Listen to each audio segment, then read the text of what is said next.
Bhāgavata Purāṇa ki jai, Prabhupada Haridas Thakur ki jai. Prams Gaho, Sri Kṛṣṇa Chaitanya Prabhu Nityananda Sri Gadada Shri Gaur Bhaktavinda ki jai, Sri Radha Kṛṣṇa Bhāgavata Purāṇa Radha Kuri Giri Govardhan ki jai, Vrindavan ki jai, Navadvip ki jai, Gangashmona Tulsi Bhakti Devi ki jai, Ananta Koti Vaishnava Vrinda ki jai, Samaveta Bhaktavinda ki jai, Go Premanandi. All glories to the Son of the devotees. All glories to the Son of the devotees. All glories to the Son of the devotees. All glories to Sri Guru and Sri Gauranga. All glories to Srila Prabhupada. Om Namo Bhagavate Vasudevaya. Om Namo Bhagavate Vasudevaya.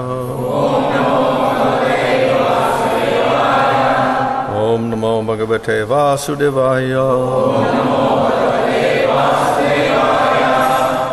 Om Vishnu Padaya Krishna Prasthaya Bhutale Śrīmati Bhaktivedanta Swami Nityanamane Namaste Saraswati Deve Gauravani Prachadane Nirvishesha Shunyavadi Paschatya Shatarane Sri Kṛṣṇa Chaitanya Prabhu Nityananda Sri Advaita Gadadhar Sri Gaur Bhaktavinda Hare Krishna Krishna Krishna Hare Hare Hare Rama Rama Rama Hare Hare. Reading from Śrīmad-Bhāgavatam, Canto 10, Chapter 69, Verse 1. Shri Sukha Uvacha Narakam Nihitam Shrutva Tatodvaham Chayoshatam Krishnena Ikena Ambhavinam Tadadrikshu Sma Nārada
Shri Sukho Vacha. Shukade Goswami said,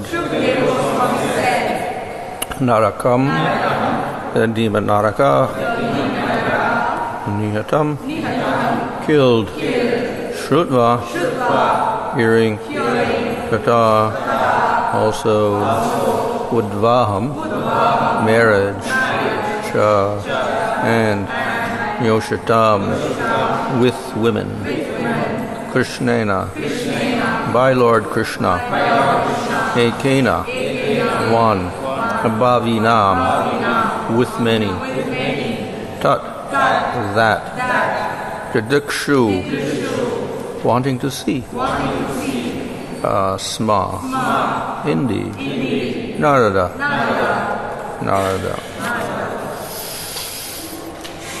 Sukadeva Goswami said, hearing that Lord Kṛṣṇa had killed Narakasura and had alone married many brides, Nārada Muni desired to see the Lord in this situation.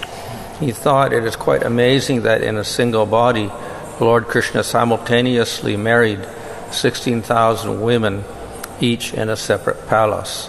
Thus the sage of the demigods eagerly went to Dwarka.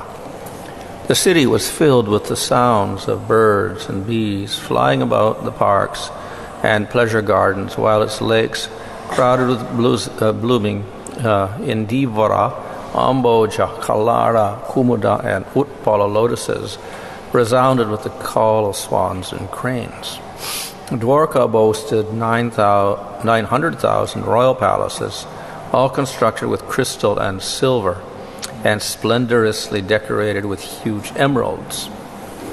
Inside these palaces, the furnishings were bedecked with gold and jewels. Traffic moved along a well-laid-out system of boulevards, roads, intersections, and marketplaces, and many assembly houses and temples of demigods graced the charming city.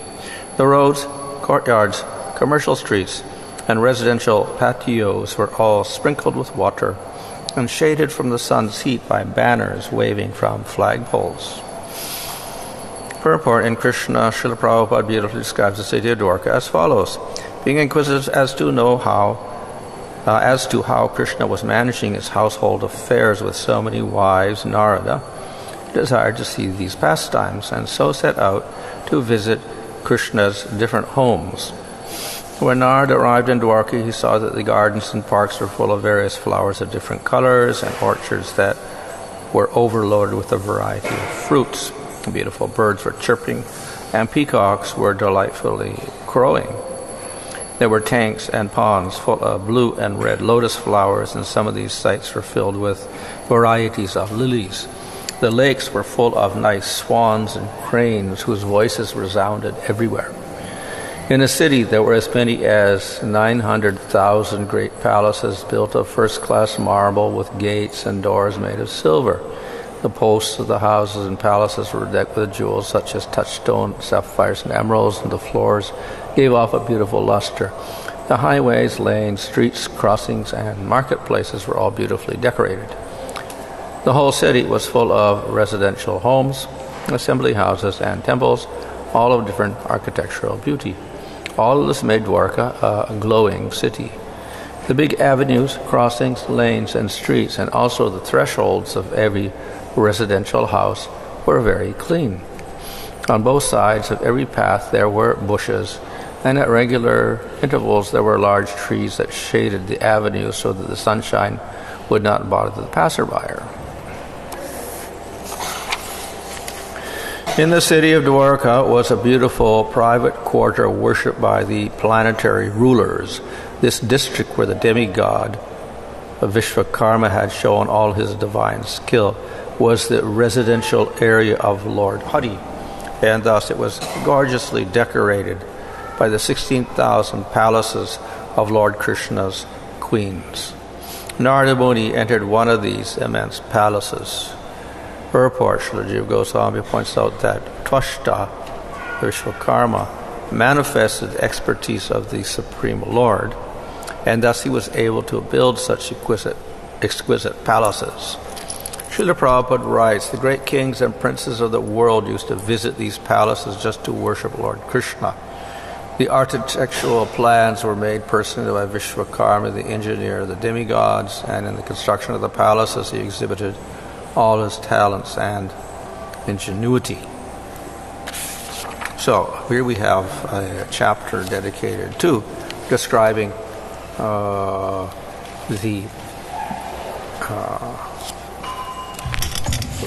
life of Kṛṣṇa in Dwarka. And it's introduced by describing the various aspects of the city, like the parks and the trees and the lakes and the birds and the bees and the flowers, the fruits, the various types of roads and assembly halls, etc. And finally, the palaces of Lord Kṛṣṇa. So, though the description is a description of a city and has similarity to a material construction, actually it is spiritual.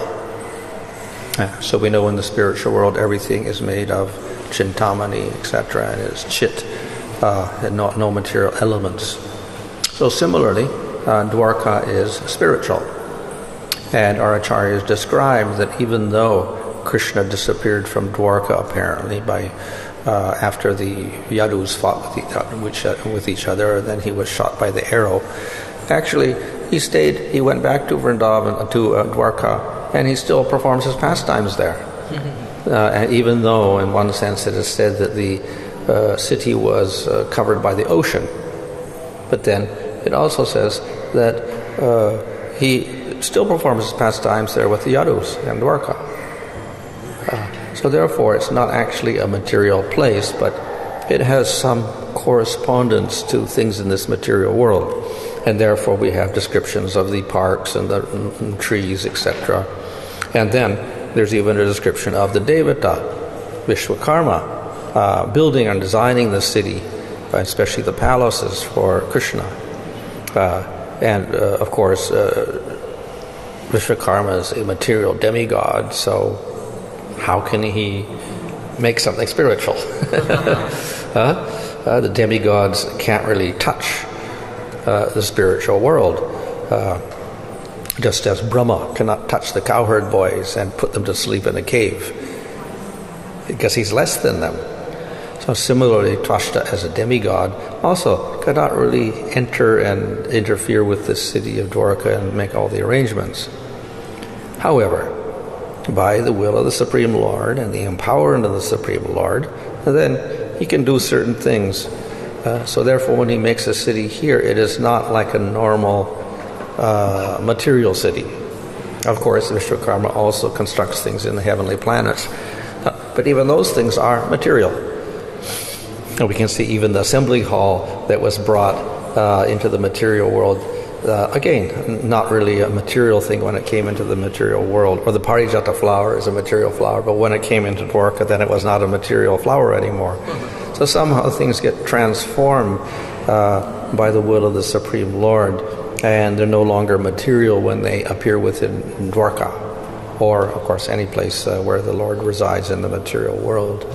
So therefore, even though Tvashta or Vishwakarma, the demigod, made the palaces, still, they were spiritual palaces. And they're still there today, though we cannot see them. And still, Kṛṣṇa and the Yadus are enjoying pastimes there. So, therefore, we shouldn't impose material ideas upon this city. But it gives us an idea of the great beauty of the place. So that beauty is described in terms of the vastness of the palaces and the wealth with which it was decorated, including gold and crystal and silver and jewels of various sorts on the columns and on the floors and on the walls, etc. And then we have all the different plants and flowers and fruiting trees and the birds and etc. So definitely it was very, very spectacular. Even from a material point of view, But actually, materialistic people can't really even see this place. But those who have spiritual eyes can see it. So Nārada Muni was, of course, specially qualified, so he could appreciate the wonderful nature of this place. In this way, we have a display of the Shakti of the Lord by which he manifests his Dhamma, or his abode. In this case, the abode is full of power and wealth, suitable for the pastimes in Dwarka. Whereas we'll find in Vrindavan, there is a manifestation more of the forests with the rivers, etc., and that is emphasized more than the structure of the architecture, etc. So here, the palaces of Dwarka and then the inhabitants of the palaces are glorified. So as mentioned in this verse, Nārada Muni was eager to see this place because he had heard how Kṛṣṇa had killed Naraka and he'd rescued 16,000 princesses, and then he brought them back to Dwarka and he married them all. And not only he married them all simultaneously. How can that be? He had 16,000 palaces, and in each palace, simultaneously, he married each one of them. And in addition, of course, not only he was there, but all of the attendants and the Yadus and Vasudeva and Devaki, etc., were within each of these 16,000 palaces attending the wedding. So it is something quite remarkable. So Nārada was eager to see this, how Kṛṣṇa expands himself, or seems to expand himself, and be present in all these different places.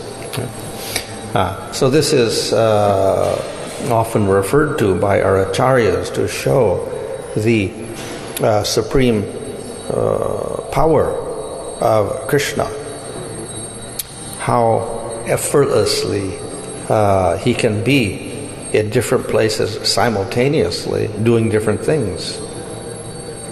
And the explanation is it's not really expansion. They're all Kṛṣṇa himself. So Kṛṣṇa in many forms. It's not that Kṛṣṇa extends himself into these different places like yogis can expand their bodies. They're all Kṛṣṇa, and they're all independent. And they're all doing things independently. So later on it's described how he goes to the first palace with Rukmini, and then he sees everything. Then very quickly he goes to the next palace. And then Kṛṣṇa welcomes him. So, you come. After he welcomed him in the first palace, as if he was completely unaware that Kṛṣṇa had been to the palace of Rukmini. And in the second palace, he welcomes him as if he didn't even know anything. And they went to another palace, and again, same thing happened. And then he kept going to palaces, and not only saw this strange phenomena of Kṛṣṇa not even being aware that he had come to the previous palace, but then he saw different activities of the day, even though it was still all at one time almost, because he went very quickly from one palace to the other. He saw activities that were performed at noontime, or activities performed in the evening time also. And Kṛṣṇa was doing different activities in different places. One place he was getting up in the morning, another place he was going to the assembly, another place he was getting on his chariot to go out to hunt in the forest, another one he was attending some wedding of one of his children, like this. All different times of the day. And not only that he saw different seasons also. Different festivals are held at different seasons, and they're all being held one after the other in these different palaces. So this was astonishing even to Nārada Muni, who knew the power of Kṛṣṇa, knew he was Supreme Lord, etc. But when he saw this, he was completely amazed how Kṛṣṇa was all of these different forms, and they were all Kṛṣṇa, and all doing different things with different sorts of awareness, and even at different times, simultaneously doing things. So this was a display of Kṛṣṇa's great power, that he could do all of this. And what is the purpose of all this? The whole purpose is to satisfy all the devotees. And each queen thought, oh, Kṛṣṇa is only with me. So they were not aware that Kṛṣṇa was in all the different palaces simultaneously. Oh, he's here. And therefore, they were completely satisfied that Kṛṣṇa was paying attention, especially to that particular queen. But we find the same type of display in Vrindavan as well. And maybe you can say more spectacular, because there were no separate palaces. But there was the Ras Leela, and there were not 16,000 queens. There were 3 billion gopis. And Kṛṣṇa expanded himself into 3 billion forms. And he was with each one of them in a circle. But each gopi thought, Kṛṣṇa's only with me. Also, even though they weren't even in separate rooms or palaces or anything, Kṛṣṇa was in the circle. 3 billion Kṛṣṇas, the Ras Leela. But each gopi thought, oh, Kṛṣṇa's only with me.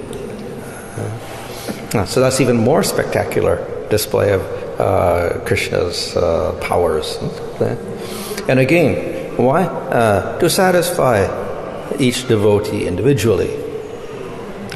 So each has a perception that Kṛṣṇa is paying special attention to that particular devotee.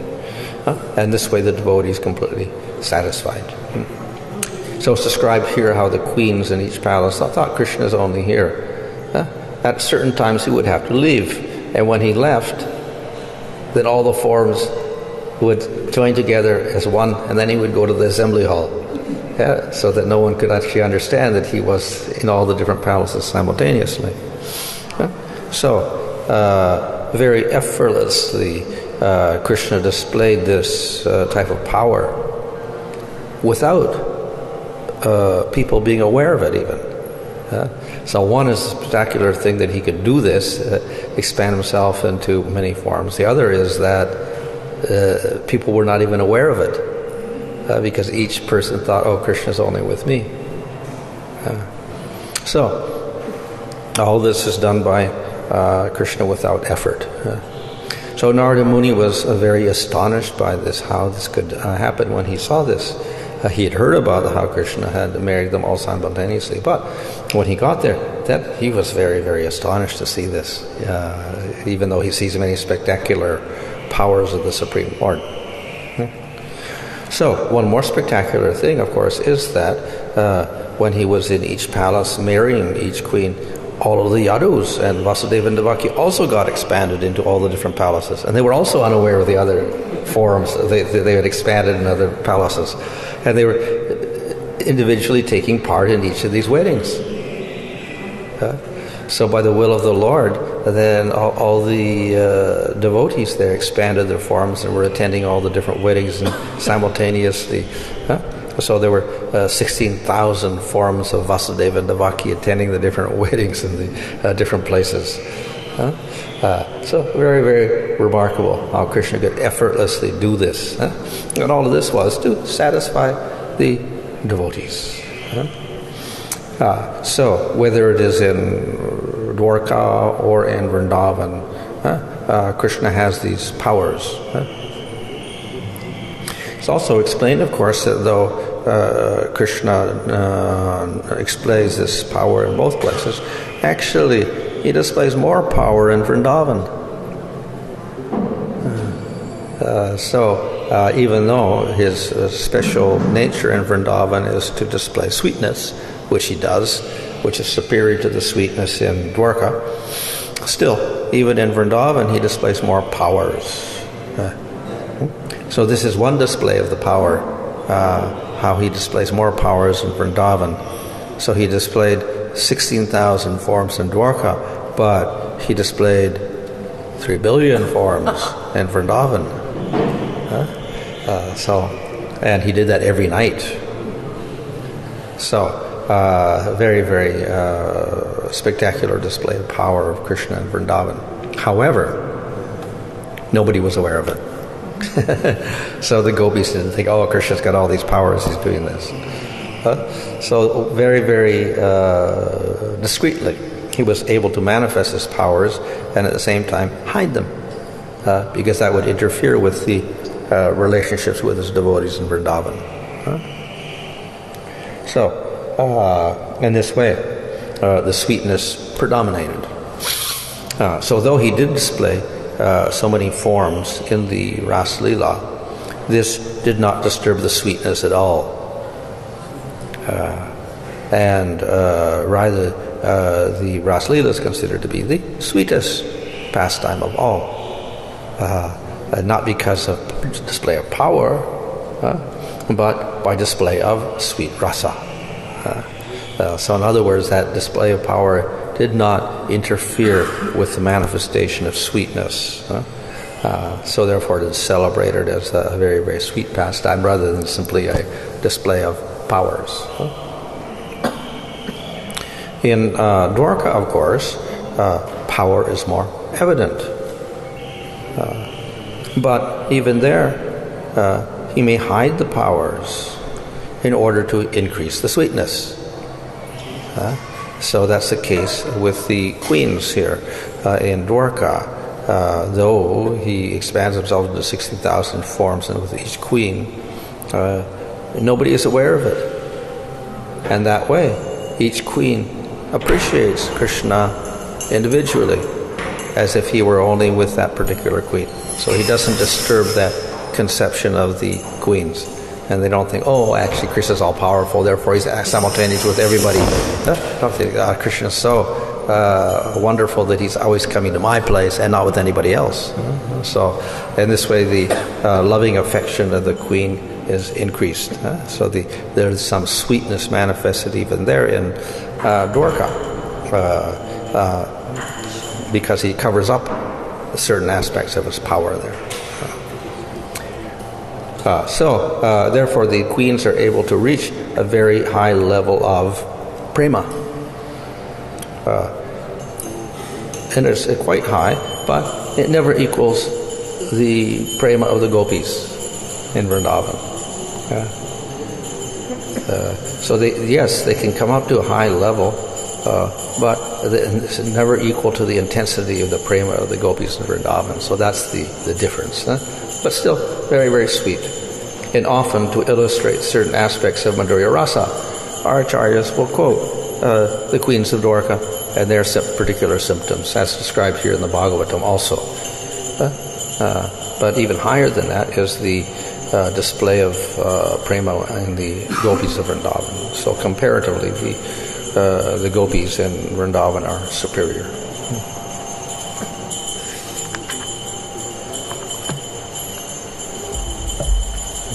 This expansion of Vasudha Devaki in the different palaces.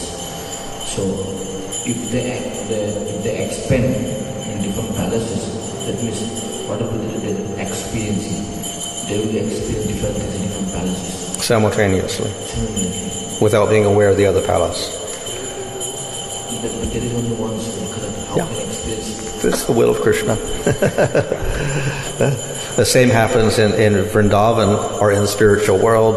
There, everybody is there simultaneously in the material world experiencing. So they're not aware that I got my expansion down here with Kṛṣṇa in the material world, and he's performing the Govardhan Leela here while we're in the spiritual world. They're not aware of that. But the same devotees are there, same cowherd boys, Nanda and Yasoda, they're in the material, the spiritual world.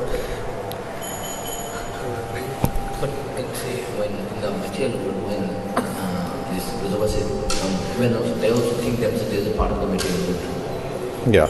They also think that they are the part of the world. They are not aware that they are in this spiritual world.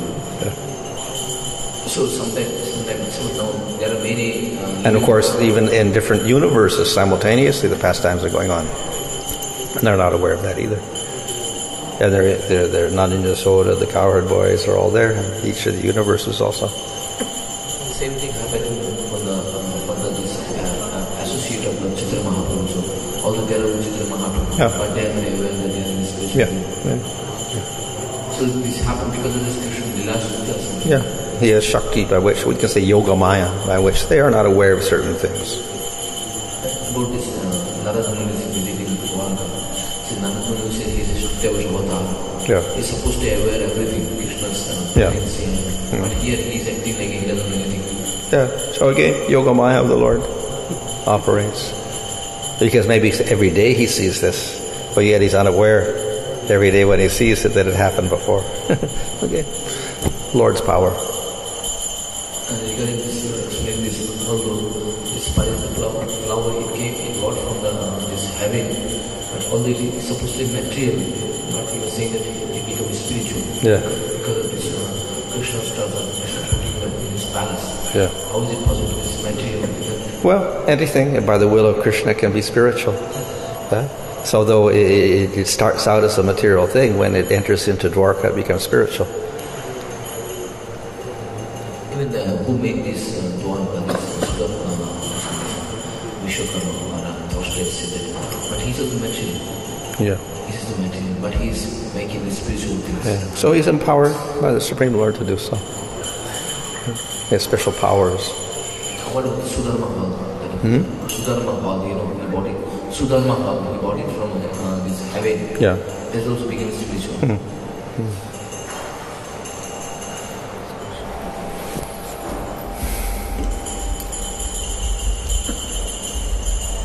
I have two questions.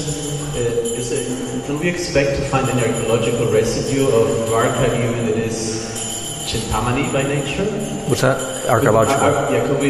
Can we expect to find any archaeological residue of this huge city, even it is? Well, yeah, there is. By nature? Yeah, there is. We find, just as in Vrindavan, you go to Vrindavan, you'll find things there in Vrindavan. So you go to Dwarka, and under the ocean, then there is the city there, archaeologically, because they discovered that.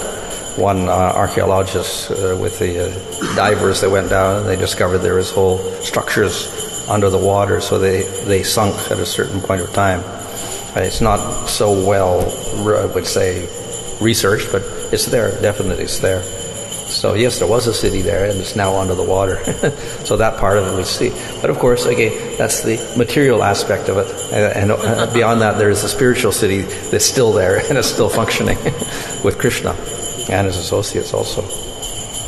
And you mentioned how Nārada Muni was surprised that Kṛṣṇa would not recognize him, even he was just at the previous house. Yeah. So is all of this enabled by, facilitated by Yoga Maya? Yeah. Krishna's? Yeah. Of course, Kṛṣṇa doesn't have to tell Yoga Maya to do this. His Shaktis act spontaneously to serve him. So therefore Yoga Maya simply does that so that Kṛṣṇa is unaware that Nārada Muni's already gone to the other house and whatever like that. And he thinks, oh, here he comes. And so he sees him for the first time in Dwarka like that. So all arranged by the Supreme Lord. What happens one of the queen goes to the next house and finds Kṛṣṇa there? One of the queen goes to the next house. Usually it looks like they don't go there. So because Kṛṣṇa's there, they'll never leave Kṛṣṇa. So they're always staying with Kṛṣṇa. Or waiting for him to return from the assembly hall or wherever he goes.